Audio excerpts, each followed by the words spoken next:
أعوذ بالله من الشيطان الرجيم. بسم الله الرحمن الرحيم.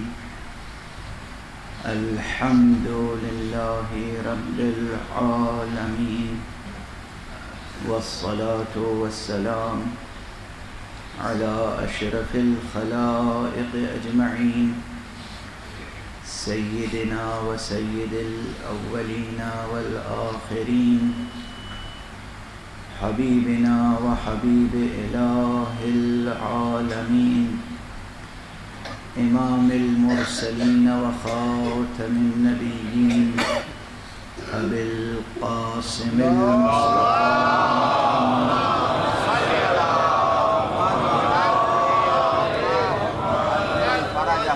وعلى أهل بيته الطيبين الطاهرين الهداة المهديين المعصومين المظلومين، واللعنة الدائمة على أعداء الدين أجمعين. أما بعد، فقد قال الله تعالى عز اسمه في محكم كتابه ومتقن خطابه.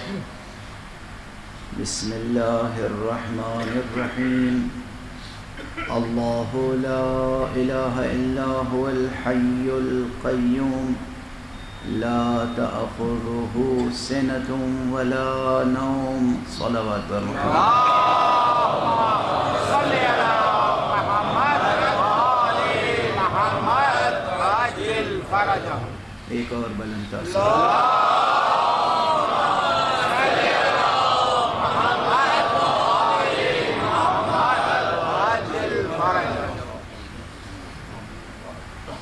مدرسہ حسینی کے عزیز اور کریم طالب علموں اور میرے ساتھیوں، عشرہ آیا بھی اور گزر بھی۔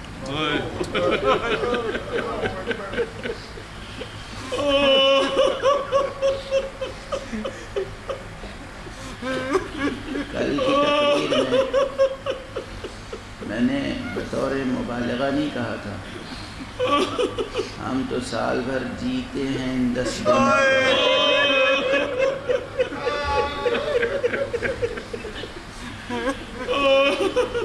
یہ 10 دن جو ذکر حسین کے لیے مخصوص ہے، حسین ابن علی، حسین ابن رسول، حسین حجت حق، حسین ولی حق، حسین امام اولین و آخرین، حسین جو اپنی ذات گرامی سے دلیل ختم نبوت ہے۔ سبحان اللہ، بے شک دلیل ختم نبوت ہے ذات پاک حسین۔ بے شک یہ 10 دن جو ذکر حسین کے لیے ہیں، یہی ہمیں زندگی دیتے ہیں۔ بے شک اسی لیے ہم نے چاہا کہ ہم اس کا اعتراف کریں، کھل کر اعتراف کریں، علمی سطح پر اعتراف کریں، ادبی سطح پہ اعتراف کریں کہ ہمیں زندگی ملتی ہے حسین سے۔ اسی لیے عنوان تھا حیات اور حسین۔ حیات کی تلاش سب کو ہے، حیات کی آرزو سب کو ہے، جینے کی للک کسے نہیں ہے، مگر کوئی جانتا بھی تو نہیں کہ زندگی ہے کس چیز کا نام ہے۔ مشکل یہ ہے کہ زندگی کیا ہے، حیات کس شے کا نام ہے۔ حیات کوئی شے ہے، کوئی کیفیت ہے، کوئی صفت ہے، کوئی فعل ہے، جوہر ہے، عرض ہے، حیات ہے کیا؟ حیات کی اساس کیا ہے، حیات کی بنیاد کیا ہے، حیات کی علامتیں کیا کیا ہیں، حیات کے آثار کیا ہیں، کن خصوصیات کو ہم زندگی کے خصوصیات مانیں، کن خصوصیات کو ہم زندگی کے لوازم میں شمار نہ کریں، اس پر سائنسدانوں کے اقوال صرف میں نے اس لیے اشارتاً عرض کیے اور بعض اقوال کی طرف اس وقت اشارہ کروں گا تاکہ یہ آپ کو اندازہ ہو جائے کہ یہ موضوع بے حد اہم ہے، اور ایسا نہیں ہے کہ صرف فلسفیانہ سطح پر اختلاف ہو، بلکہ سائنسی سطح پر، تجربی سطح پر شدید اختلاف ہے۔ ناسا سے جڑے ہوئے جتنے سائنٹسٹ ہیں جو ایسٹرو بایولوجی پہ کام کر رہے ہیں، جو زندگی کی جستجو میں مختلف سیاروں پہ کمندیں ڈال رہے ہیں، مارس پہ جا رہے ہیں، جوپیٹر پہ جا رہے ہیں، وینس پہ جا رہے ہیں، کہاں کہاں جانے کی کوشش کر رہے ہیں، کائنات معلوم کے ہر گوشے میں زندگی تلاش کر رہے ہیں۔ وہ جو زندگی تلاش کر رہے ہیں ان میں خود آپس میں اختلاف ہے، ایک ایک جزء پر، تعریف کے ایک ایک کلمے پر، ڈیفینیشن کے ایک ایک کلوز پہ اختلاف ہے، باقاعدہ اختلاف ہے کہ آیا یہ چیز، یہ خصوصیت، یہ کنڈیشن، یہ ایٹریبیوٹ، یہ کیریکٹرسٹک، یہ فینومینا، یہ ہم داخل کر سکتے ہیں ڈیفینیشن میں یا نہیں، ہم لائف کو اس سے پہچانیں یا نہیں، ہم زندگی کی علامت اسے قرار دیں یا نہیں۔ یہاں تک سائنسدانوں کا قول یہاں تک ہے کہ ہمیں نہیں معلوم۔ میں نے کہا تھا نا، کچھ کہتے ہیں کہ زندگی یہ ہے کہ جس میں ایوولوشن ہو، جس میں گروتھ ہو، زندگی وہ ہے کہ جو سیلف سسٹیننگ ہوتی ہے۔ ان سب میں اختلاف ہے۔ ایک سائنسداں کہتا ہے یہ خصوصیت پائی جاتی ہے، دوسری چند مثالیں لے آتا ہے کہ دیکھیے اس میں یہ خصوصیت نہیں ہے مگر زندہ ہے۔ پھر کہتے ہیں کہ پانی بھی زندگی کے لیے غالباً لازمی نہیں ہے۔ اس پر تو آپ کو بھی تعجب ہوگا، اس لیے کہ بظاہر قرآن مجید میں بھی ہے کہ زندگی کی اساس پانی، ہم نے پانی سے ہر شے کو زندہ رکھا ہے۔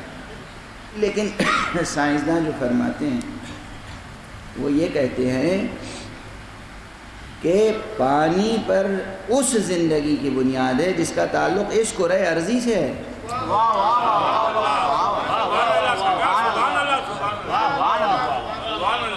وہ کہتے ہیں کہ اس کرۂ ارضی پر یہاں زندگی کا جتنا بھی سلسلہ ہے اس کا تعلق پانی سے ہے، اس کی اساس پانی پہ ہے۔ کیا ضروری ہے کہ مریخ پر بھی زندگی کی اساس پانی ہی ہو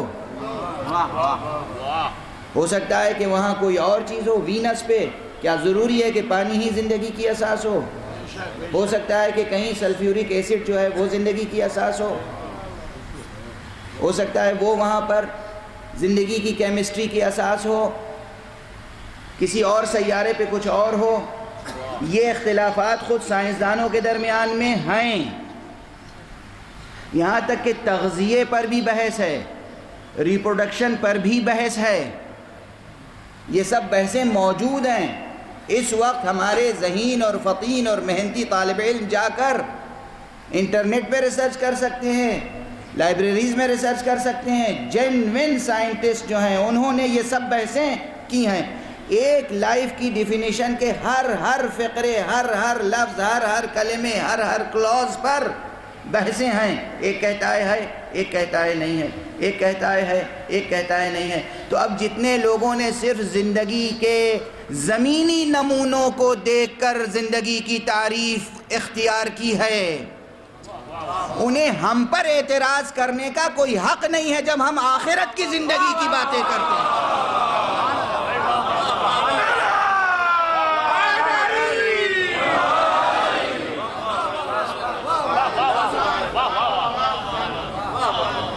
جب قرآن مجید کہتا ہے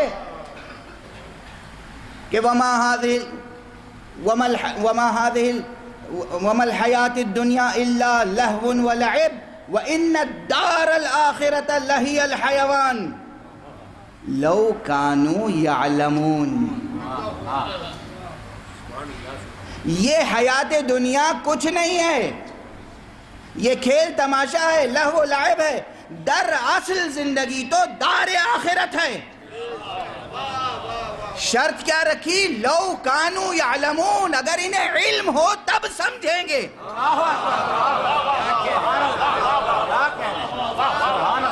کب سمجھیں گے؟ جب علم ہو. صرف زمینی علم ہوگا تو زمینی زندگی کا اندازہ ہوگا، مریخی علم ہوگا تو مریخی زندگی کا اندازہ ہوگا، زہروی علم ہوگا تو زہرہ کی زندگی کا اندازہ ہوگا، اخروی علم ہوگا تب نہ اخروی زندگی کا اندازہ ہوگا.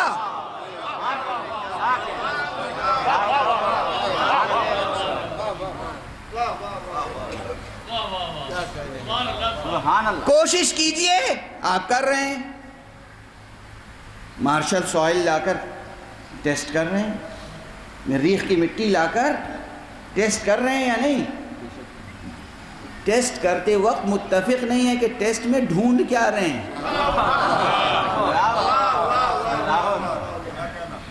ہو سکتا ہے وہاں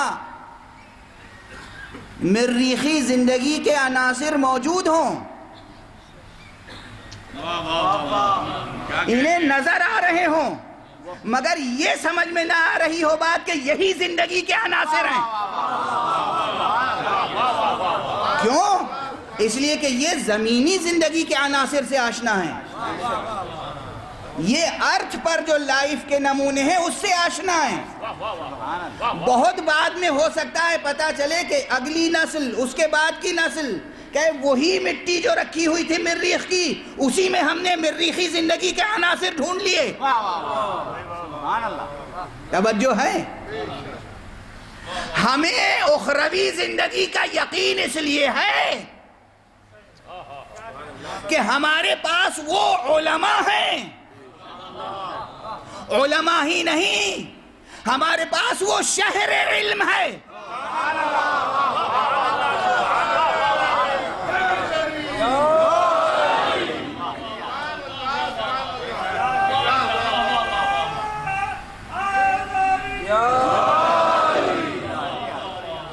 ہمارے پاس وہ شہر علم ہے، ہمارے پاس وہ باب علم ہے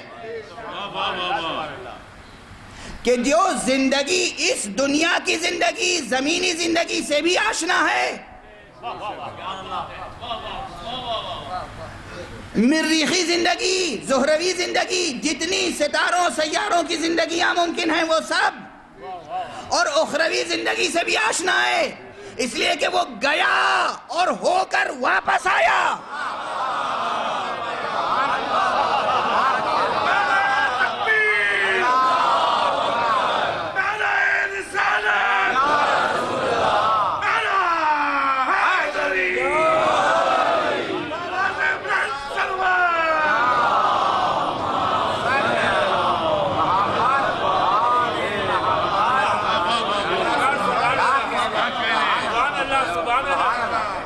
جب آپ یہاں تک ہمارا ساتھ دے رہے ہیں، جب سائنسداں حضرات یہاں تک ساتھ دے رہے ہیں، تحقیق کا دروازہ کھلا ہوا ہے، وہ کہہ رہے ہیں کہ بھئی پانی کو ہی زندگی کی اساس نہ مانیں. یہ پانی، یہ دریائے سندھ کا پانی، یہ پنجاب کی 5 نہروں اور 5 دریاؤں کا پانی، یہ پانی زندگی کی اساس نہیں ہے، یہ زمینی زندگی کی اساس ہے. ضروری نہیں ہے کہ مریخ کی زندگی کی اساس بھی یہی ہو. تو جب آپ نے یہ تسلیم کر لیا کہ مکان کی تبدیلی سے، زمان کی تبدیلی سے زندگی کی اساس تبدیل ہو سکتی ہے، تو اگر مکان سے لا مکان میں کوئی پہنچ جائے،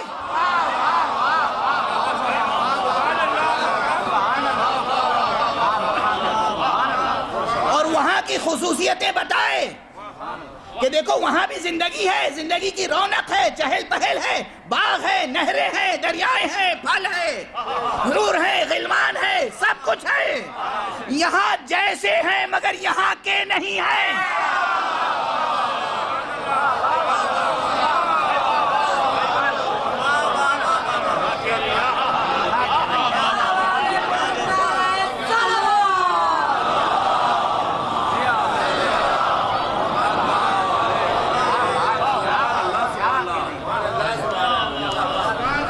تمہارے سامنے پھل آئیں گے تو تم سمجھو گے یہ پھل تو ہم پہلے کھا چکے ہیں، مگر وہ کچھ اور ہوگا، یہ کچھ اور ہوگا.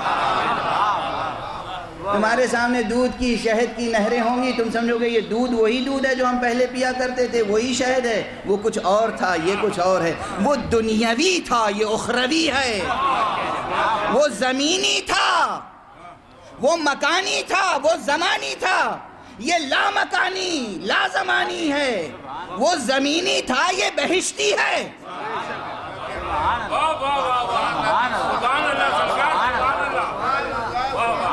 انکار بہشت اور انکار آثار حیات بہشتی امر معقول نہیں ہے، منطقی بات نہیں ہے، اللاجیکل ہے. کیوں آپ انکار کریں گے؟ کس بنیاد پہ انکار کریں گے؟ اور ایک جملہ کہوں، جب اس قدر لائف کی ڈیفینیشن میں اختلاف ہے تو باہر لائف ڈھونڈنے سے پہلے خود اپنی زندگی کی تعریف تو بتائیے.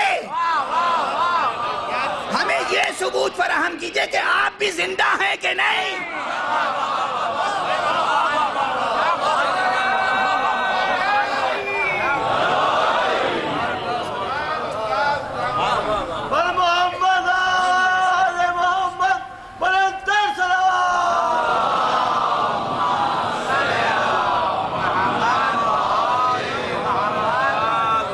یہ جملہ بھی سخن گسترانہ نہیں ہے، یہ کوئی مجادلے و مکابرے کا جملہ نہیں ہے. بتائیے تو صحیح، آپ زندہ ہیں کہ نہیں؟ آپ چل رہے ہیں، ٹہل رہے ہیں، گھوم رہے ہیں، کھا رہے ہیں، پی رہے ہیں، ریپروڈکشن کا عمل ہو رہا ہے، گروتھ کا عمل ہے، جو کچھ بھی ہے. مگر آپ خود ہی جب تنقید کرتے ہیں کہتے ہیں یہ لائف کی خصوصیت نہیں ہے، ضروری نہیں ہے، یہ لائف کا لازمہ نہیں ہے، یہ لائف کی اساس نہیں ہے. جب یہ سب لائف کی اساس نہیں ہے تو پھر آپ کے پاس جو ہے وہ لائف ہے یا کچھ اور؟ اسی لیے قرآن نے کہا، رسول نے کہا، امیر المومنین نے کہا، ارے جن کو تم زندہ سمجھتے ہو یہ چلتی پھرتی لاشیں ہیں، زندہ نہیں ہیں. صلوات پڑھیں محمد والے.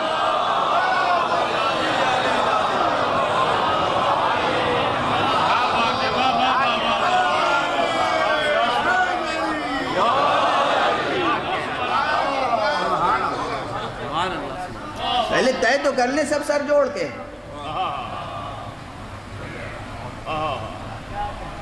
کیا آپ کا عالم وجد ہے؟ آپ درود پڑھ رہے ہیں تو سب مل کے پڑھیں.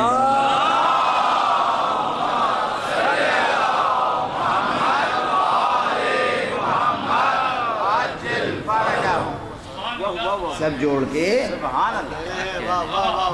زندگی کی کوئی کسی تعریف میں متفق تو ہوں. اور تلاش اگر سچی ہے تو انانیت بیچ میں حائل نہیں ہونی چاہیے. جہاں جہاں زندگی کی کوئی ڈیفینیشن ملے وہ سب اختیار کرو اور آزماؤ. ہمیں ضد نہیں ہے. ہم کہہ رہے ہیں آپ نے آپس میں تمام ایک سائنسداں دوسرے سائنسداں کی سن رہا ہے، تنقید کر رہا ہے، کسی کو برا لگ رہا ہے؟ نہیں، کھلا ہے. رزمیہ علمی رزمیہ ہے. اگر فکری علمی تنقید کا سلسلہ بند ہو جائے تو علمی ارتقاء کا سلسلہ بند ہو جائے گا. بس ہماری درخواست یہ ہے کہ آپ سب کی تعریف، جو بھی کوئی ڈیفینیشن پرپوز کر رہا ہے آپ اس کو قبول کرتے ہیں، پرکھتے ہیں، جانچتے ہیں، تنقید کرتے ہیں، قبول کرتے ہیں، رد کرتے ہیں.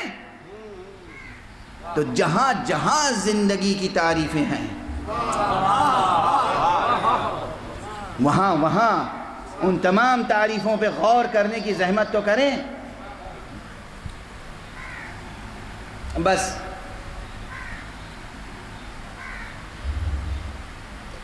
وہ دو مصرے تو پہلے عرض کر چکا ہوں اور تقریباً آپ سب کو یاد ہی ہوں گے کہ کسی شاعر کے دو مصرے ہیں کہ زندگی کیا ہے؟ عناصر میں ظہور ترتیب. موت کیا ہے؟ انہی اجزاء کا پریشان ہونا. آپ کہہ سکتے ہیں کہ یہ زمینی، دنیاوی، زمانی، مادی زندگی کی تعریف ہے. کہہ سکتے ہیں، اگرچہ یہ بھی پرفیکٹ ڈیفینیشن نہیں ہے، مگر تھوڑی دیر کے لیے کہ ایک حد تک یہ تعریف ہے. زندگی وہ حقیقت ہے جس کے رخ بہت سے ہیں. چونکہ منبر کا ایک مقصد یہ بھی ہے کہ تربیت نفوس بھی ہوتی رہے، اس لیے میں ایک اور شعر سنا رہا ہوں جو اسی زمین میں، اسی ردیف و قافیے میں. اور وہ کہنے والے نے کہا کہ زندگی کیا ہے؟ زندگی کیا ہے؟ زبانوں پہ عمل کے چرچے.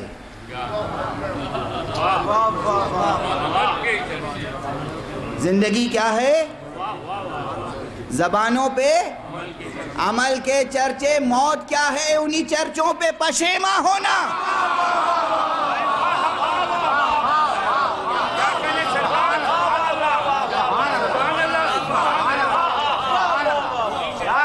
زندگی کیا ہے؟ زبانوں پہ عمل کے چرچے. جن کے عمل کے چرچے زبانوں پر ہوں وہ زندہ ہیں، اور جن کے کرتوت بیان ہو اور شرمندگی ہو وہ مردہ ہیں. زندگی اور موت کا ایک معیار یہ بھی ہے. اسی لیے مولانا محمد علی جوہر نے کہا تھا، کیا کہا تھا؟ قتل حسین اصل میں مرگ یزید ہے.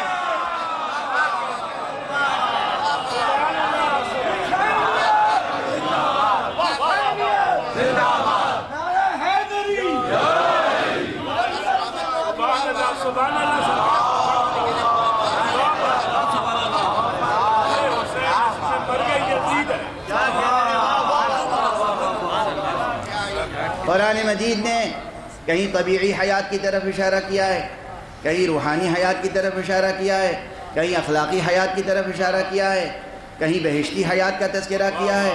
قرآن مجید نے بھی زندگی کے مختلف روشناس کرائے ہیں. اور قرآن مجید نے کہیں علم کو حیات کہا ہے، جہل کو موت کہا ہے. قرآن مجید نے کہیں ایمان کو حیات کہا ہے، کفر کو موت کہا ہے. جب ہم کہتے ہیں کہ ایمان دراصل زندگی ہے، کفر موت ہے، سائنسداں مسکرانے لگتے ہیں. آپ کو مسکرانے کا حق ہے؟ آپ کو مسکرانے کا حق نہیں ہے، ہمیں آپ پہ ہنسنے کا حق ہے. کیوں؟ یہ حق کیوں ہے؟ تعصب کی بنا پہ نہیں، آپ کے مسکرانے نے ہنسنے کا موقع دے دیا.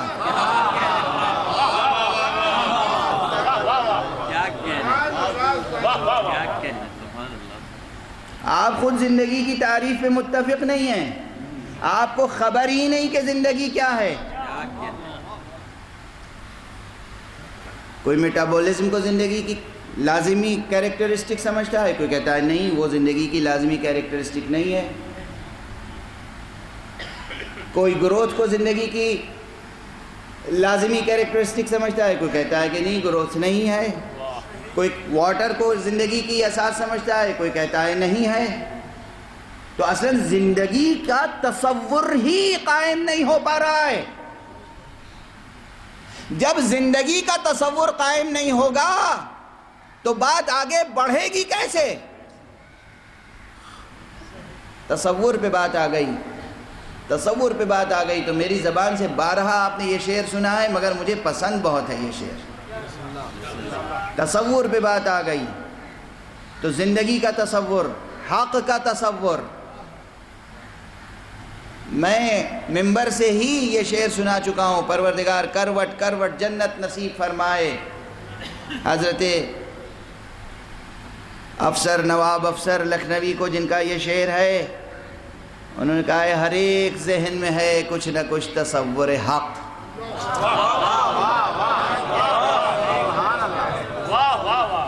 ہر ایک ذہن میں ہے کچھ نہ کچھ تصور حق. ہم اس تصور حق کو حسین کہتے ہیں۔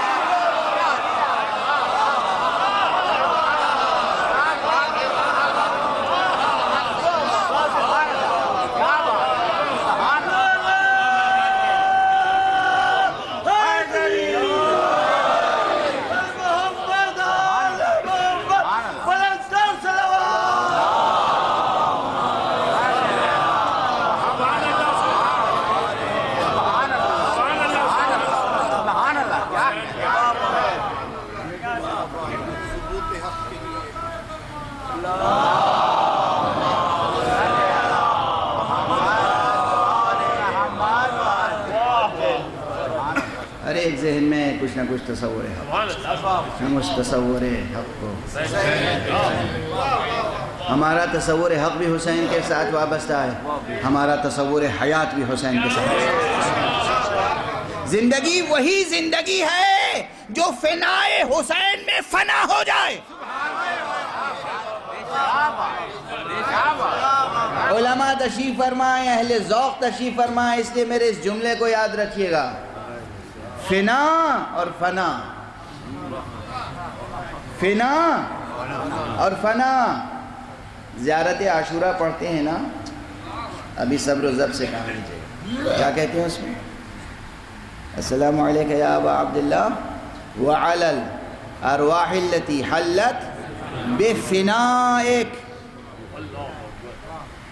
وعلی الارواح التي حلت بفنائک، وہاں فنا کا لفظ ہے۔ اے ابو عبداللہ آپ پر سلام، اور ان تمام ارواح طیبہ پر سلام جو آپ کی دیہڑی پر آ گئیں۔ فنا، فنا صحن خانہ، کسی کی دیہڑی کے آگے جو چھوٹا سا صحن ہوتا ہے اسے کہتے ہیں فنا، جو حسین کے فنا میں آ کر فنا ہو جائے، بقا حاصل کرے۔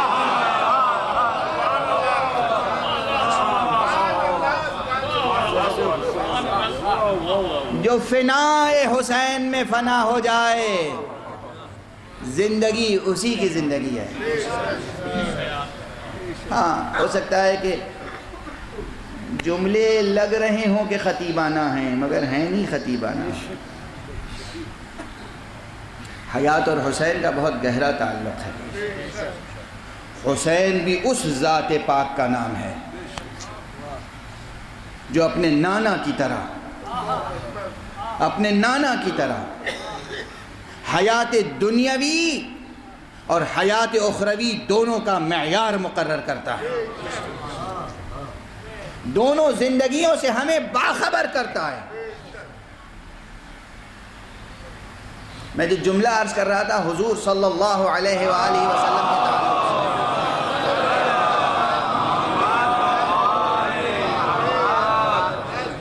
میں نے کہا تھا ہمارے پاس تو وہ ہیں معلم کہ جو شہر علم ہے، جو زمینی زندگی کا بھی علم رکھتے ہیں۔ ارے یہ میں نے یوں ہی کہہ دیا تھا، زمینی زندگی کا علم رکھتے ہیں۔ زمینی زندگی تو وجود ہی میں ان کی ٹھوکروں سے آئی ہے۔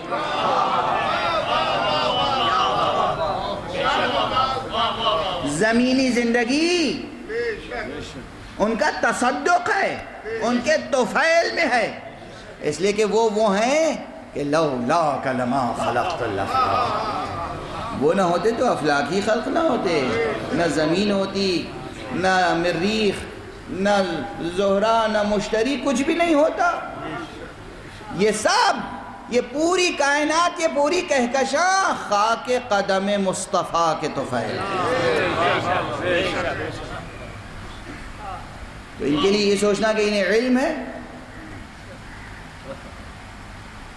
ہاں اخروی زندگی کا انہیں علم ہے۔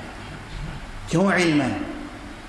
اس لیے کہ حق سبحانہ و تعالیٰ نے جب اپنی ذات کی تجلی فرمائی، پہلی ہی تجلی کا نام محمد ہوا۔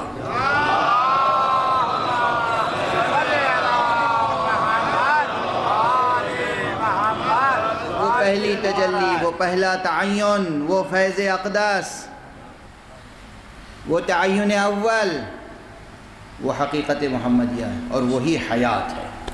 اللہ لا الہ الا هو الحی.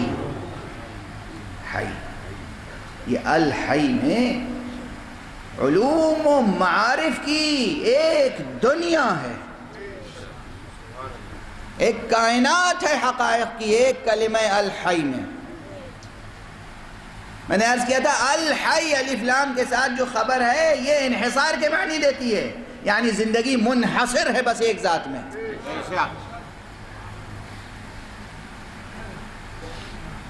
اور وہی زندگی ازلی ہے، ابدی ہے.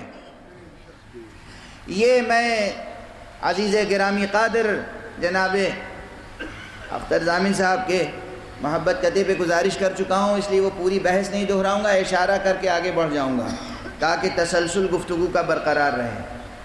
کہ جب ہم ازل کہتے ہیں اور ابد تو اس کے کیا مراد لیتے ہیں آپ؟ بس صرف ریفرنس دے رہا ہوں. ازل سے یہ نہ سمجھا کیجئے کہ زمانہ ہے، ایک خیط ہے، ایک خط ہے، ایک دھاگا ہے، فرضی خط صحیح، اور اس کا امتداد ہے دونوں طرف، اس کا ایک سرا ازل ہے اور ایک سرا ابد. یہ تصور نہ کیجئے گا، یہ صحیح تصور ازل کا نہیں ہے. اس لیے کہ ازل کو آپ نے ایک سرا سمجھا تو وہ محدود ہو گیا، ابد کو ایک سرا سمجھا تو وہ بھی محدود ہو گیا.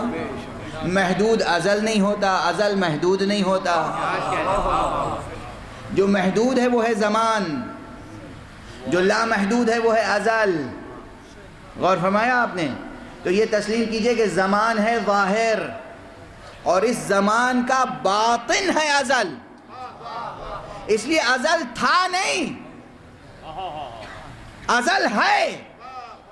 ازل تھا بھی، ازل ہے بھی، ازل رہے گا بھی، تبھی تو وہ ازل کہلائے گا.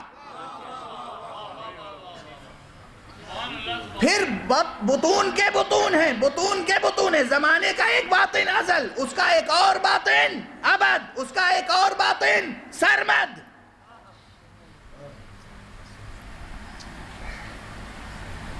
میں یہ بحثیں زیادہ نہیں چھیڑتا ہوں. لوگ کہیں گے کہ انہیں اور کہیں کوئی موقع نہیں ملتا کہ اپنے پڑھے ہوئے فلسفے کے سبق سب یہیں دہرائیں آ کر.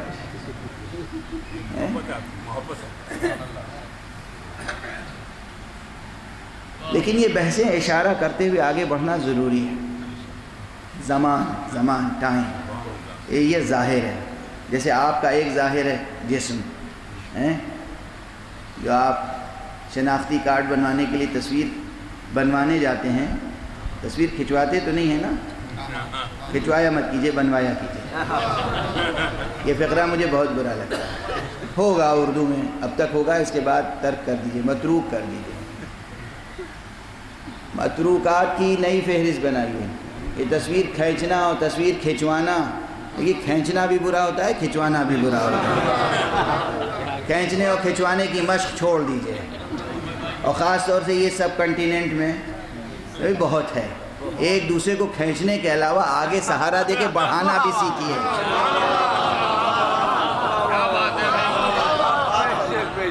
سہارا دے کے بڑھانا سیکھیے.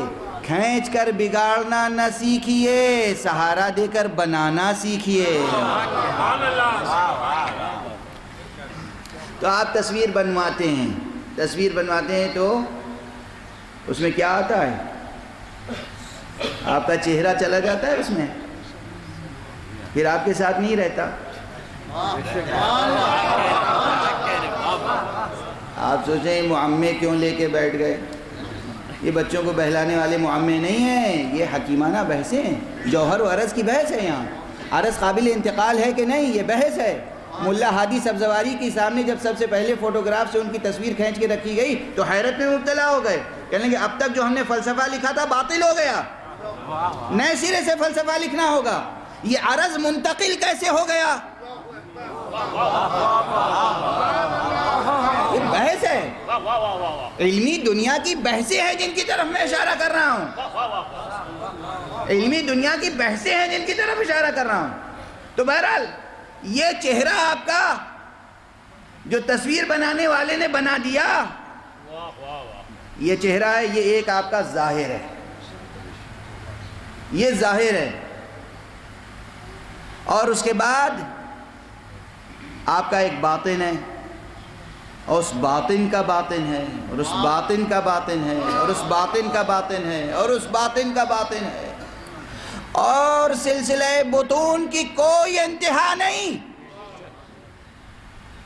اب آپ کو اپنی عظمت و گہرائی کا اندازہ ہوا. آپ حضرت بشر، حضرت انسان، یہ خاک کا پتلا انسان، اسے اپنی حقیقت معلوم ہے.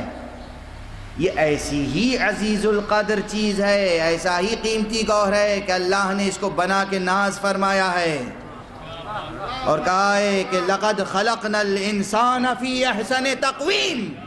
ہم نے انسان کو احسن تقویم میں بنایا.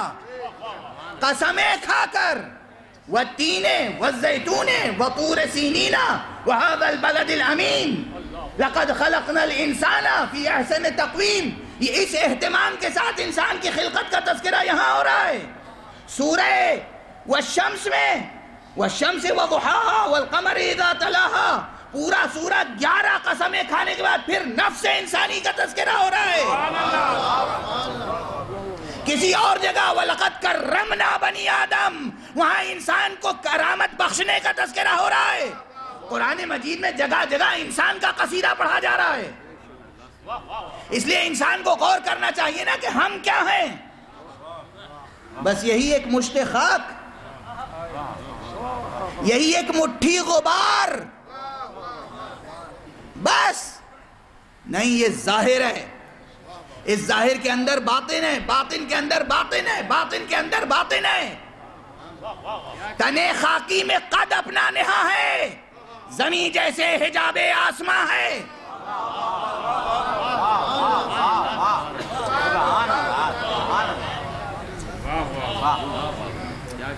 مشت خاک اپنی جو پامال ہے یہاں اس پہ نہ جا.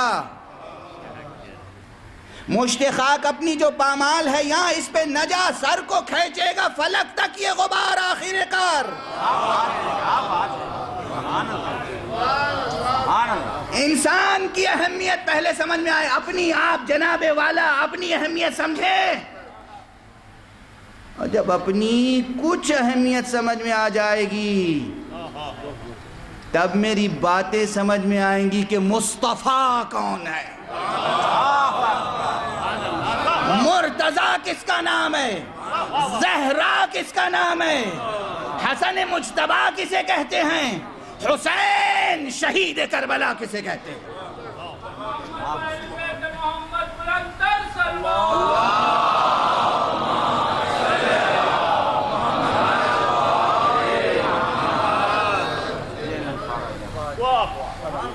بات یہاں تک آ گئی. کیوں آئی؟ بات یہ عرض کر رہا تھا کہ آپ کے وجود کا ایک ظاہر ہے، ایک باطن. اسی طرح زمانے کا ظاہر ہے اور باطن. ازل باطن ہے. ازل وہ ہے کہ جو ہمیشہ سے ہے، ہمیشہ رہے گا. اس میں کہیں درمیان میں کوئی خلل نہیں آ سکتا. وہ صمد ہے.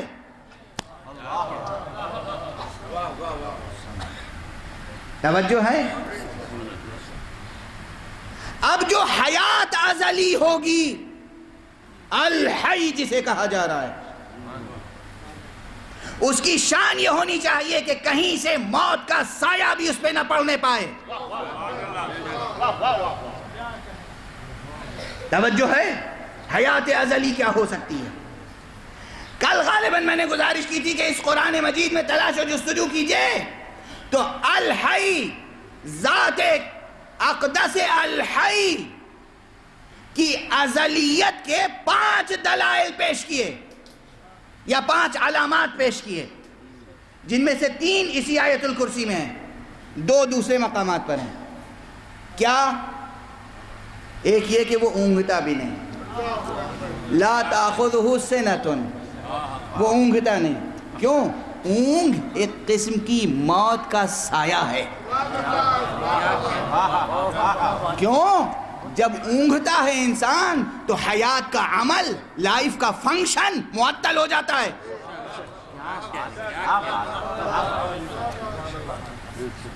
آپ زندہ ہیں تو سن رہے ہیں، دیکھ رہے ہیں۔ مردہ ہونے کی علامت کیا ہے؟ نہ دیکھ پائیں نہ سن پائیں۔ جب اونگھتے ہیں تو کیا ہوتا ہے؟ اسی لیے جب اونگھتے ہیں تو کہتے ہیں جب اونگھیں، اور ایسی اونگھ کہ جو سماعت کو متاثر کرے، اس کے بعد کہتے ہیں دوبارہ وضو کرو۔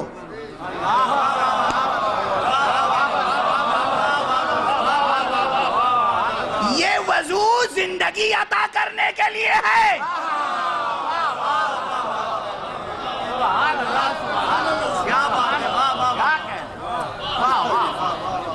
شریعت سے طریقت اور طریقت سے حقیقت تک کا سفر سمجھو۔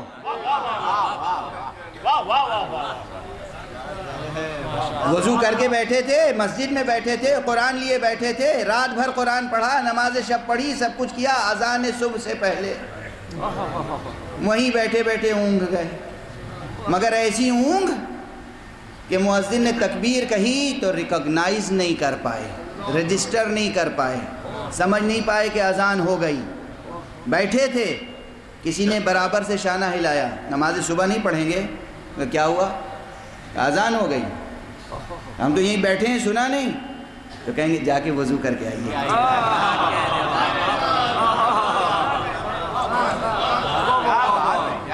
توجہ ہے؟ اونگنا، سنا لا تأخذہ سنۃ، وہ اونگتا بھی نہیں، کیوں؟ اس لیے کہ اس کی حیات ازلی ہے۔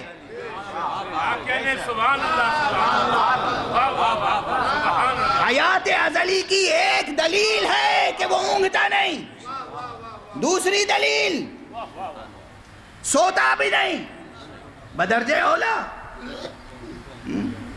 یہ اس لیے ہے، یہاں پر جو ادبی لطف ہے، جو حکیمانہ لطف ہے، باریکیاں ہیں۔ اب ظاہر سی بات ہے کہ میری طاقت بھی محدود ہے، وقت بھی محدود ہے، اس لیے سب کچھ گزارش نہیں کر سکتا۔ کچھ ہوم ورک کر لیا کیجئے، کچھ آپ مطالعہ کیجئے، کچھ آپ راتوں میں جب مطالب روشن نہ ہوں تو کتابیں داہنی طرف رکھیے، مصلی بچھائیے، وضو کیجئے کہ یہ پروردگار تجھے واسطہ ہے محمد اور آل محمد کا، بغیر واسطے کے دعا نہ کیجئے گا۔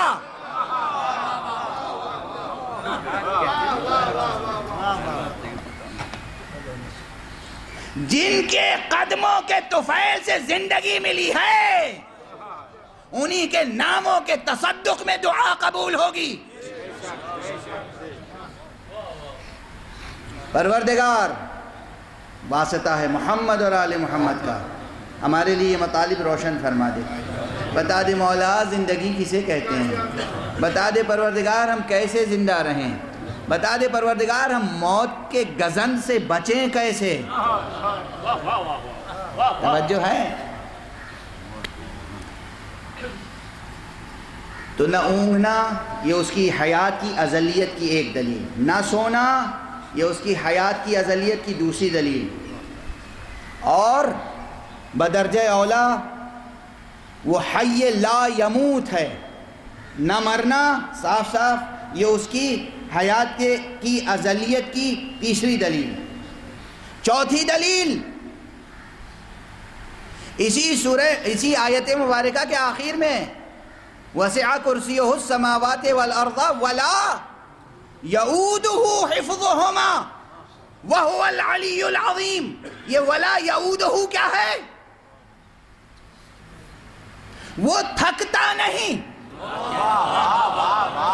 نہ تھکنا کمال زندگی کی دلیل۔ جہاں زندگی کمزور پڑ جاتی ہے وہاں تھکن ہوتی ہے۔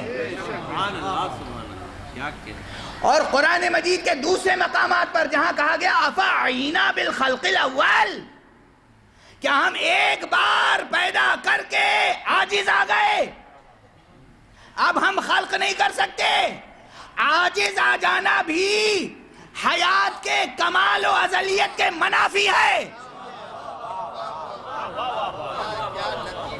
تو قرآن مجید کے تمام آیات جنہوں نے مختلف اسالیب میں، مختلف الفاظ میں، مختلف مثالوں سے، مختلف تشبیہوں سے، مختلف استعاروں سے سمجھایا حضرت حق سبحانہ و تعالیٰ کی حیات کی ازلیت کی صفات. ان تمام کا خلاصہ یہ ہے کہ 5 علامات یا 5 دلائل ہیں، 5 طریقے سے اثبات ہے اس کی زندگی کی ازلیت کا.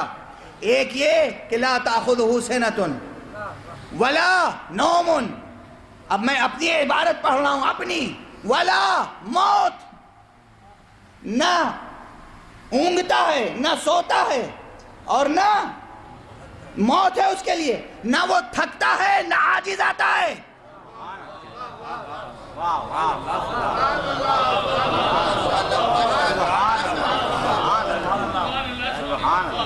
حیات کی محمد پر بلند تر صلوات.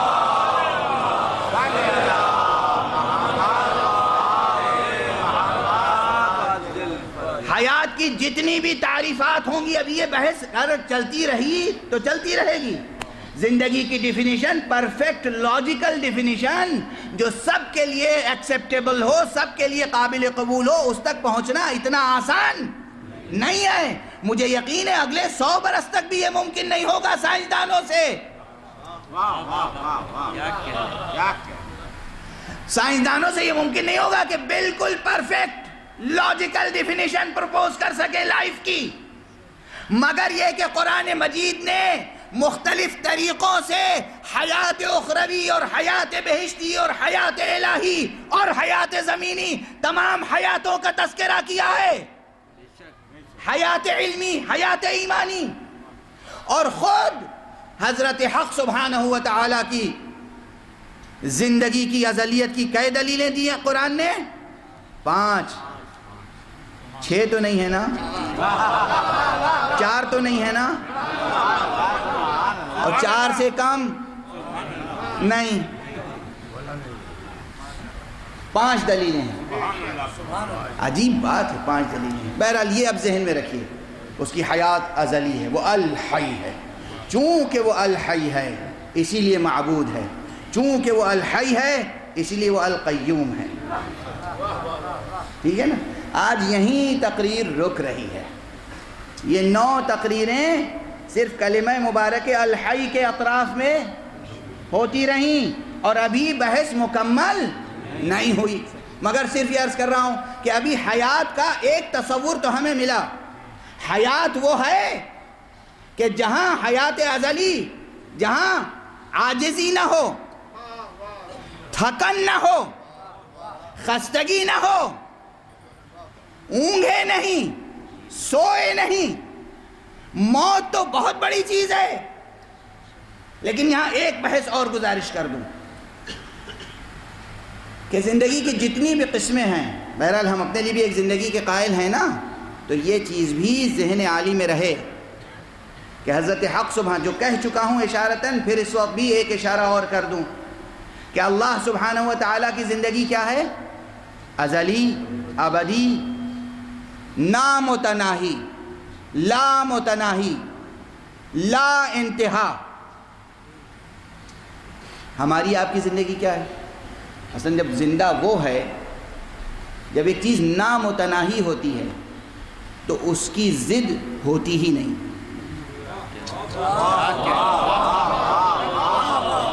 ممکن ہی نہیں. ضد وہیں ہوگی جہاں کسی کی سرحد مقرر ہو جائے. سمجھ میں؟ بہت سادہ سی بات، بہت سادی سی بات. جب ایک چیز مسلسل ہے اور اس کی کوئی انتہا ہے ہی نہیں، تو جب انتہا ہوگی تب نہ کوئی غیر آئے گا. اس کی حیات لامتناہی ہے، تو اس کے معنی ہے کہ اس کی حیات کے مقابلے میں کوئی شے ہے ہی نہیں. تو اس کی حیات کے مقابلے میں موت نہیں ہے. ہماری حیات کے مقابلے میں تو موت موجود ہے. تو اب ماننا پڑے گا کہ اس کی حیات اس کی ذات کی صفت ہے، اور ہماری حیات ہماری اور موت ہماری دونوں برابر ہیں. اس لیے دونوں برابر ہیں. توجہ رکھیے گا کہاں تک بات پہنچ گئی. سورہ مبارکہ ملک کا مطلع پڑھ لیجئے. تبارک الذی بیدہ الملک وہو علی کل شیء قدیر الذی خلق الموت والحیات. وہ بابرکت ذات ہے، وہ صاحب اختیار، وہ صاحب قدرت جس نے خلق فرمایا کیا؟ موت. اور کیا؟ حیات. موت بھی مخلوق، حیات بھی مخلوق. تو دونوں ہیں مخلوق. مخلوق ہونے کی حیثیت سے دونوں برابر. تو ہمارے لیے ہماری زندگی بھی برابر، موت بھی برابر. جب دونوں برابر ہے تو اب یہ ہم پر ہے کہ ہم کس کو زیادہ قیمتی بنا لیں.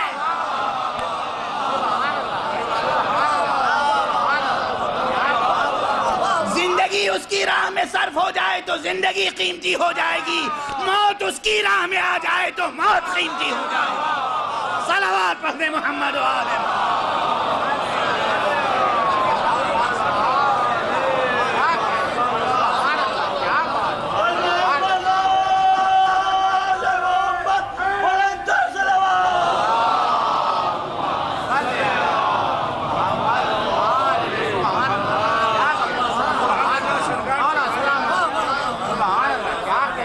اسی لیے کہہ رہا ہوں زندگی تو بس اس کی زندگی ہے، زندگی تو بس اس کی زندگی.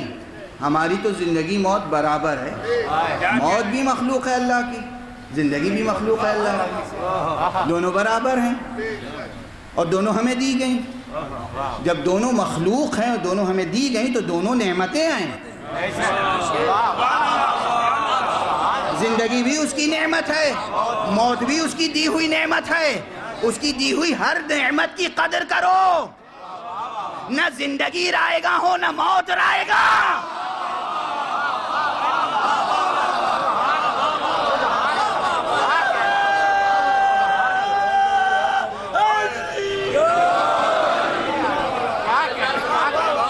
عزیزان گرامی دیکھیں کہاں کہاں سے گفتگو گزر رہی ہے. یہی شریعت سے طریقت اور حقیقت تک کا سفر طے ہو رہا ہے. یہ سیر و سلوک عملی کے نکات واضح ہو رہے ہیں، روشن ہو رہے ہیں. نہ زندگی رائے گا ہو نہ موت. زندگی اس کی مخلوق ہے، اس کا خیال رکھنا. موت اس کی مخلوق ہے، خیال رکھنا. زندگی جینا تو علی کے ساتھ، موت مرنا تو محمد حسین کے ساتھ.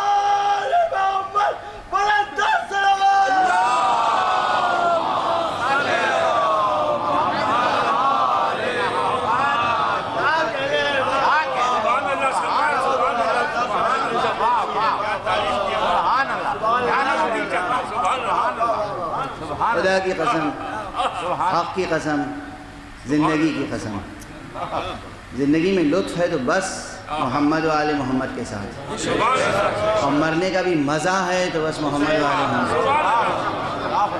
ان کو چھوڑ کے نہ زندگی ہے نہ ان کو چھوڑ کے موت. اسی لیے عنوان ہے حسین اور حیات، حیات اور حسین، حیات اور حسین. حسین سید الشہداء، محمد اور آل محمد، اور خصوصیت کے ساتھ سرکار سید الشہداء، اس میں گرامی الحی کی تجلی.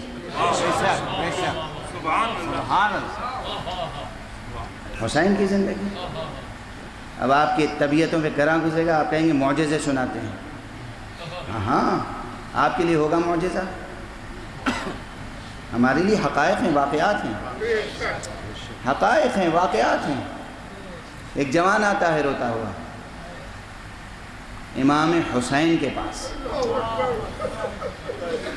سرکار رسالت پناہ نہیں ہے، مولا امیر المومنین نہیں ہے، امام حسن کا زمانہ نہیں ہے، امام حسین علیہ السلام کا زمانہ ہے. حضرت ابو عبداللہ حسین علیہ السلام کے پاس آتا ہے کہ میری ماں انتقال کر گئی، اس نے بہت میراث چھوڑی ہے، اور کچھ میراث ہمیں معلوم ہے، بہت کچھ نہیں معلوم ہے، اس نے کوئی وصیت نہیں کی، ہم حیران ہیں، ششدر ہیں، کیا کریں؟ بس اس نے ایک بات کہا تھا کہ میری میراث تقسیم نہ کرنا جب تک حسین کو خبر نہ دے دینا۔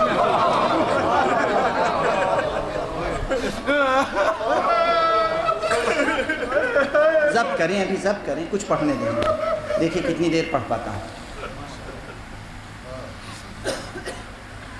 حضرت مسکرائے، کہا چلو میں تمہارے ساتھ چلتا ہوں۔ وہ انتقال کر چکی ہے، آ کون رہا ہے؟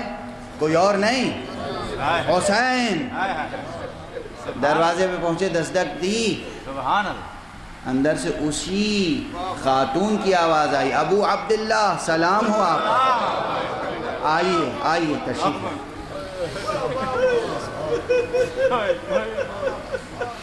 پوری روایتی عموماً نہیں پڑھا کرتا، تشریف لے گئے، بیٹھے، کہا کہ وصیت کر، اس نے آقا کے سامنے وصیتیں کی، پھر اس دنیا سے رخصت ہو گئی۔ حسین کے انفاس قدسیہ سے حیات واپس آئی۔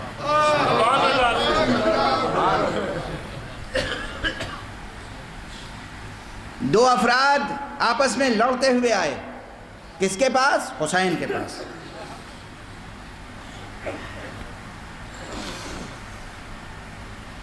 ایک بچہ ہے، ایک عورت ہے، جھگڑا یہ ہے کہ یہ بچہ کس کا ہے۔ امام نے اس عورت سے کہا تو سچ بتا دے قبل اس کے کہ پردہ فاش ہو جائے۔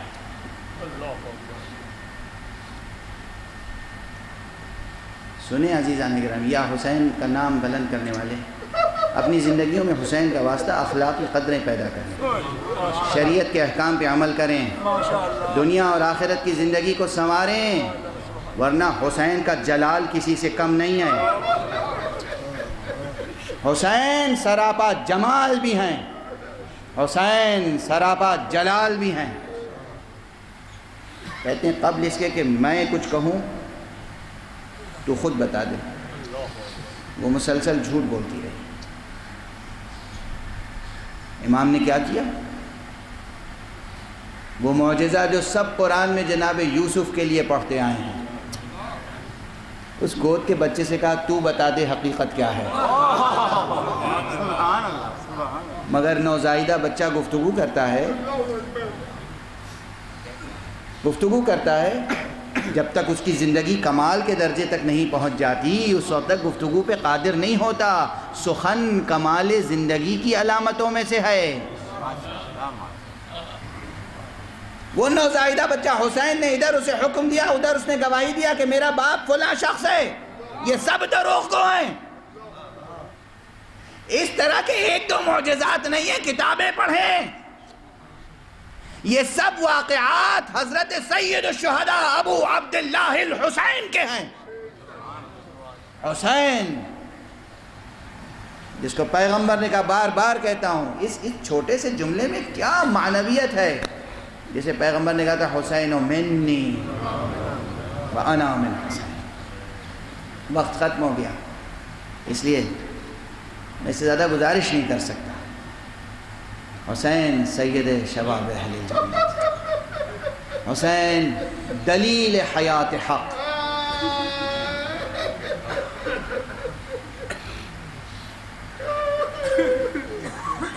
کربلا میں جو معجزات حسین سے صادر ہوئے ہیں سامنے ہیں،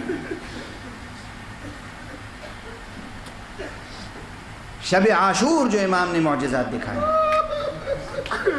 شب عاشور، کون سی شب عاشور؟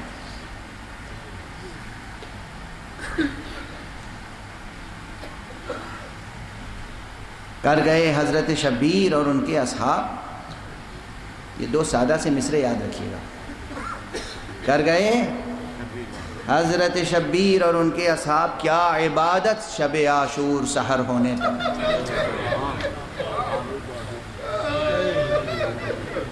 کر گئے حضرت شبیر اور ان کے اصحاب کیا عبادت شب عاشور سحر ہونے تک عبادت فرمانے، مگر شب عاشور وہی شب ہے جس میں امام نے فرمایا ہے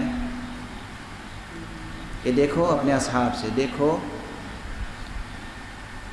یہ صرف میرے خون کے دشمن ہیں، میرے خون کے پیاسے ہیں، تم اس شب تاریک کو اپنے لیے مرکب سمجھو، حجاب سمجھو، اسے جانا ہو چلا جائے، جانے میں شرمندگی محسوس ہوتی ہے تو میرے اہل بیت میں سے ایک ایک بچے، ایک ایک جوان کا ہاتھ پکڑو، لے کے چلے جاؤ، مجھے چھوڑ دو، یہ صرف میرے خون کے پیاسے ہیں۔ اصحاب العزہ بپھر گئے، سب سے پہلے حضرت ابو الفضل العباس اٹھے۔ آقا یہ ممکن کیسے ہے؟ آپ کے بعد زندگی کے کیا معنی ہیں؟ آپ کے بعد زندگی کے کیا معنی ہیں؟ زندگی آپ کے ساتھ رہنے کا نام ہے، آپ کے ساتھ مر جانا زندگی ہے۔ فضائل میں بہت سی چیزیں پڑھنا چاہ رہا تھا مگر وقت بھی گزر گیا اور طاقت ساتھ نہیں دے رہی۔ جناب عباس نے تقریر فرمائی، دوسرے اصحاب نے تقریر کی، اس کے بعد امام کلمہ مبارک الحی کا ایک مظہر، امام نے کہا اچھا یہ ہے تمہارا جذبہ فداکاری کا؟ تو دیکھو اپنے مقامات، دیکھو آسمان کی طرف دیکھو، آسمان کے دریچے کھلے، ایک ایک کو اس کا مقام دکھایا گیا۔ دیکھو حبیب یہ تمہارا مقام ہے، دیکھو بریر یہ تمہارا مقام ہے، دیکھو عباس یہ تمہاری منزلت ہے، ایک ایک کو اس کا مقام دکھایا گیا۔ تب یہ کیفیت تھی نا کہ روز عاشورہ ہر شخص چاہتا تھا کہ پہلے میں قربان ہو جاؤں۔ اجرکم علی اللہ۔ آج 9 محرم ہے، اس عزا خانے کی آخری مجلس ہے، کل تو یہاں بس عمل عاشور ہوگا، زیارت عاشورہ پڑھی جائے گی، یعنی کل ہم بس امام کے ایک عمل کی تقلید کریں گے، 7 مرتبہ آگے بڑھیں گے، 7 مرتبہ پیچھے ہٹیں گے، یہ کہتے ہوئے انا للہ و انا الیہ راجعون، انا للہ و انا الیہ راجعون، رضا بقضائہ و تسلیما لامرہ۔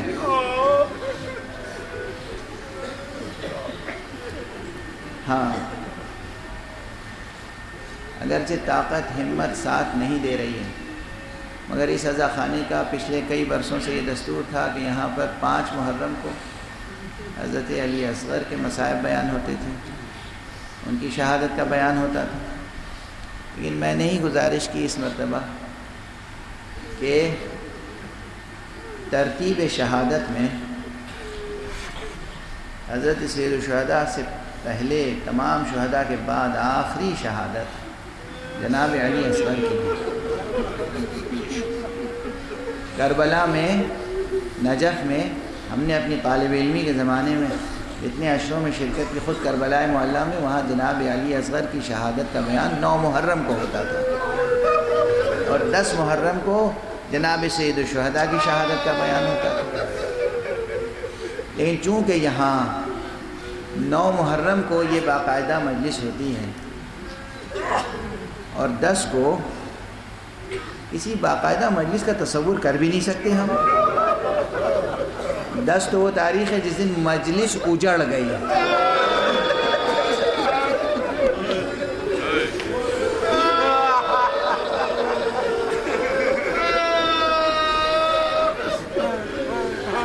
مجلس درہم برہم ہو گئی،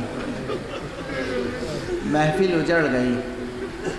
10 کو اس لیے یہاں کل باقاعدہ مجلس نہیں ہوگی، اس لیے آج دونوں شہادتوں کا بیان ہو۔ دونوں شہادتیں کیا قیامت کی شہادت ہے، کیا قیامت کی شہادت ہے، جب کوئی نہیں رہ گیا، شب بھر عبادتیں ہوئیں، ریاضتیں ہوئیں، صبح عاشورہ نمودار ہوئی، اصحاب باوفا نے امام کے ساتھ نماز ادا کی، کیا یادگار نماز تھی، جس کے لیے اذان کس نے کہی تھی؟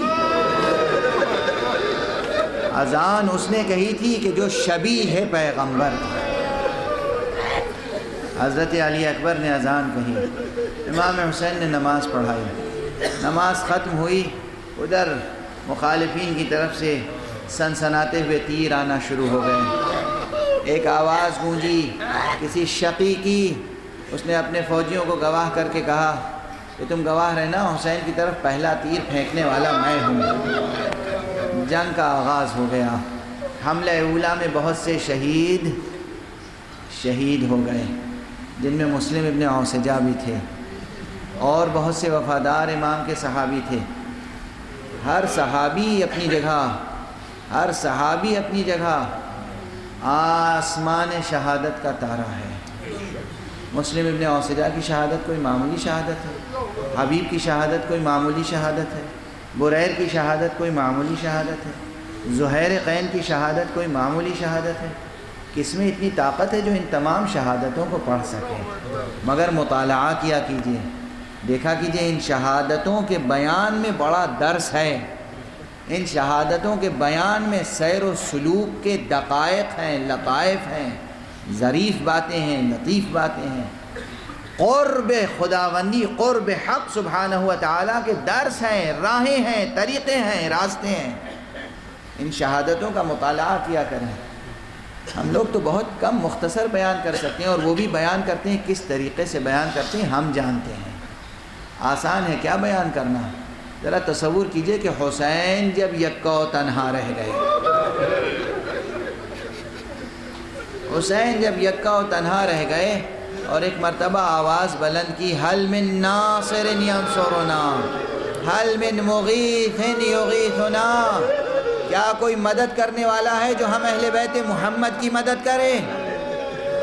کیا کوئی فریاد رسی کرنے والا ہے؟ یہ آزمائش تھی، امت کی آزمائش تھی، امتحان کے لیے یہ بات تھی۔ کسی نے حسین کی اس آواز پہ لبیک نہیں کہا، مگر خیام سے ایک آواز گریے کی بلند، شور گریہ بلند ہوا۔ امام در خیمہ پہ آئے اور کہا، ابھی میں زندہ ہوں، ابھی رونے کا کیا سبب ہے؟ در خیمہ پہ جناب بی بی زینب تشریف لائیں، کہا بھیا آپ کی آواز استغاثہ سن کے وہ بچہ جو 3 دن سے غش کے عالم میں تھا وہ بیدار ہو گیا، وہ ہوشیار ہو گیا، اس بچے نے اپنے کو گہوارے سے گرا دیا۔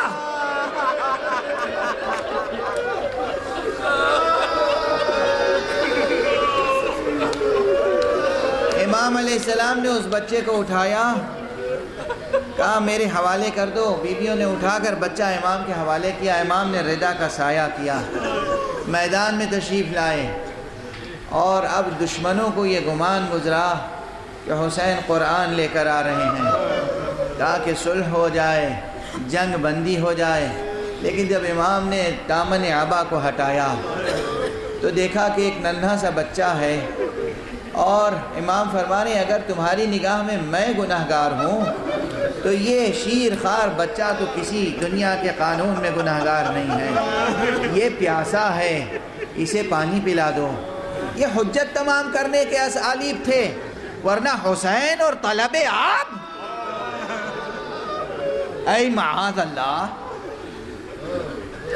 یہ اتمام حجت کے طریقے تھے۔ امام کی بات اثر کیا چاہتی تھی، امام نے اس میں اور زور پیدا کرنے کے لیے ایک مرتبہ اپنے بچے سے کہا، تم حجت خدا کے فرزند ہو۔ غور فرمائیے گا کس مقام پہ حسین کیا فرما رہے ہیں، یہ جملے حجت ہے قیامت تک کے لیے۔ بیٹا تم حجت خدا کے فرزند ہو، اپنی پیاس کا اظہار تم خود کر دو۔ بچے نے باپ کی آواز سنی اور اس کے بعد اپنا ننھا سا چہرہ فوج کی طرف موڑا، سوکھے ہونٹوں پر اپنی ننھی سی سوکھی زبان پھرائی۔ فوج میں تلاطم برپا ہو گیا۔ اسی کے ساتھ حسین نے ایک جملہ اور کہا ہے، کہا اگر تم یہ سمجھتے ہو کہ میں بچے کے نام پر پانی لے کر خود پی لوں گا تو میں بچے کو جلتی ریت پر لٹا دیتا ہوں، تم آ کر خود پانی پلا دو۔ چند جملے کہنے دیجئے، مگر میں سر سے عمامہ اتار رہا ہوں۔ امام نے جب یہ جملے کہے، بچے نے جب خشک زبان اپنے ہونٹوں پر پھرائی تو ایک مرتبہ فوج میں تلاطم ہوا، کچھ چاہتے تھے کہ پانی لے کر آگے بڑھیں، سپہ سالار شقی نے کہا اقطع کلام الحسین،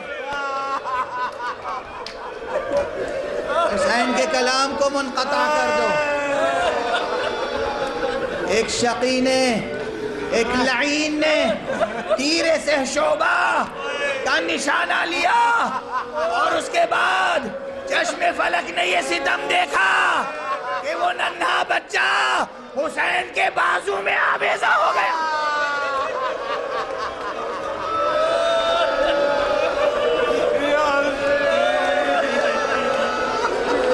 وہ ننھا بچہ تڑپ کے رہ گیا، سوکھے گلے سے چند قطرے لہو کے نکلے۔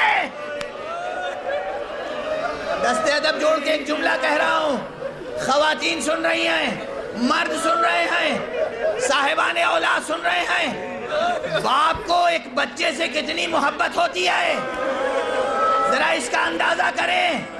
باپ کو اپنے بچے کے پسینے میں بھی خوشبو محسوس ہوتی ہے، لہو میں خوشبو محسوس ہوتی ہے، کیا شفقت کا اظہار ہے۔ حسین نے بچے کا وہ لہو لیا، اپنے چہرے پہ مت لیا۔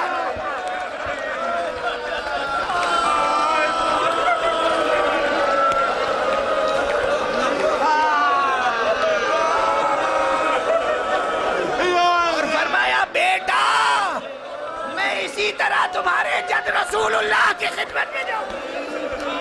اجرکم اللہ، اجرکم اللہ۔ بس گفتگو مختصر کر رہا ہوں، مجلس تمام ہوا چاہتی ہے، اور حسین نے اپنا وعدہ پورا کیا۔ بچے سے کہا تھا میں اسی انداز سے جاؤں گا نا، حسین نے جہاد آخر اسی طرح کیا ہے۔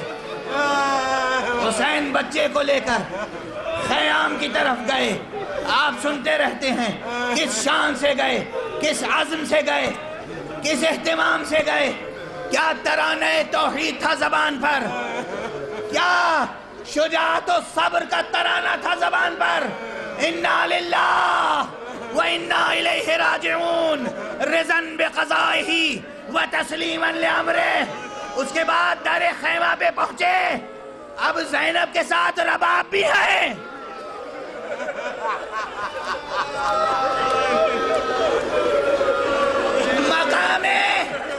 مقام صبرو، مقام رضا، مقام تسلیم امام اپنی جگہ، مگر ماں کا مقام صبر دیکھو۔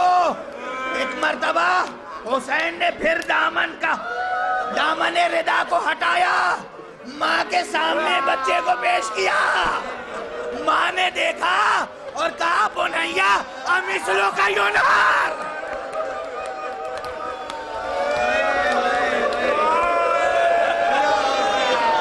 بچے کیا تیرے جیسے نہر کیے جاتے ہیں؟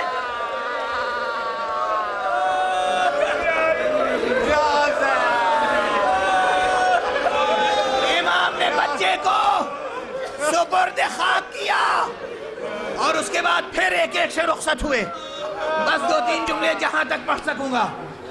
امام پھر خیمے میں آئے، زینب خدا حافظ، ام کلثوم خدا حافظ، رباب خدا حافظ، لیلہ خدا حافظ، سکینہ بیٹی خدا حافظ۔ فضا خدا حافظ۔ سب سے رخصت ہوئے، اپنے بعد ہونے والی حجت خدا، اپنے فرزند امام زین العابدین سے رخصت ہوئے، رہوار پر تشریف فرما ہونا چاہتے تھے۔ اب تک حسین جب بھی گھوڑے پہ بیٹھتے تھے، گھوڑے پہ سوار کرنے والے اصحاب ہوتے تھے، اعزا ہوتے تھے، اکبر ہوتے تھے، عباس ہوتے تھے۔ اب حسین دائیں بائیں دیکھ رہے ہیں، کوئی نظر نہیں آتا۔ میرا سلام ہو زینب کو۔ زینب کیا عظیم کردار ہے زینب۔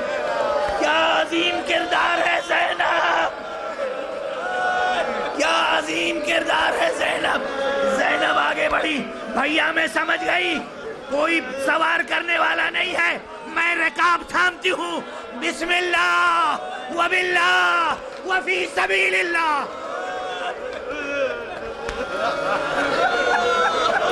زینب نے حسین کو رخصت کیا. حسین روانہ ہوئے. یہاں تک روایت زینب سے ہے سلام اللہ علیہا. میں اس منبر پر متعدد بار یہ روایت پڑھ چکا ہوں, آج پھر گزارش کر رہا ہوں. اب اس کے بعد جناب ام کلثوم فرماتی ہیں میں در خیمہ پہ کھڑی تھی, اب تک میں دیکھ رہی تھی کوئی نہیں ہے. گھوڑا ہے, حسین ہے, زینب ہے اور کوئی نہیں ہے. جب حسین گھوڑے پہ سوار ہو کے آگے بڑھے, میں نے دیکھا دو شخصیتیں ہیں جو گھوڑے کے پیچھے پیچھے دوڑ رہی ہیں.